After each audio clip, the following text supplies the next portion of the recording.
আমাদের ছোটবেলার সরস্বতী পুজো কিন্তু শুধু বই আর প্রার্থনার মধ্যেই সীমাবদ্ধ থাকতো না।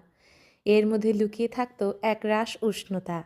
সাদা শাড়ি, লাল পাড়, প্রথমবার শাড়ি পরার সময় যে হাতটা কেঁপে উঠত, চোখে হালকা কাজল, চুলে একটু ফুল, আর বুকের ভেতর অকারণ ধুকপুক। পরীক্ষার ভয় নয়, ভয়টা ছিল আজ যদি ও আমাকে দেখে ফেলে। সরস্বতী পুজো ছিল আমাদের নিষ্পাপ ভ্যালেন্টাইন্স ডে। না ছিল গোলাপ, না ছিল উপহার, না ছিল কোনো প্রতিশ্রুতি। মূর্তির পাশে দাঁড়িয়ে চুপচুপি একটু তাকানো, লজ্জা ভরা হাসি, আর বন্ধুদের সেই শেষ না হওয়া খুনসুটি। তখনকার ক্রাশগুলো খুব সাধারণ ছিল।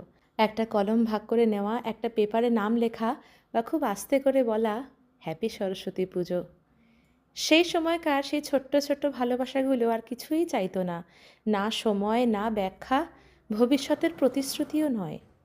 ওরা বেঁচে থাকতো খাতার পাতায়, ক্লাসের শেষ বেঞ্চের হাসিতে, আর অঞ্জলির পরে স্কুল গেটের সামনে দাঁড়িয়ে থাকার অপেক্ষায়। আশ্চর্যভাবে এতটাই কিন্তু যথেষ্ট ছিল। সময় এগিয়ে গেছে, স্কুল ইউনিফর্ম বদলে গেছে, সেই ক্রাশগুলো আজ স্মৃতি।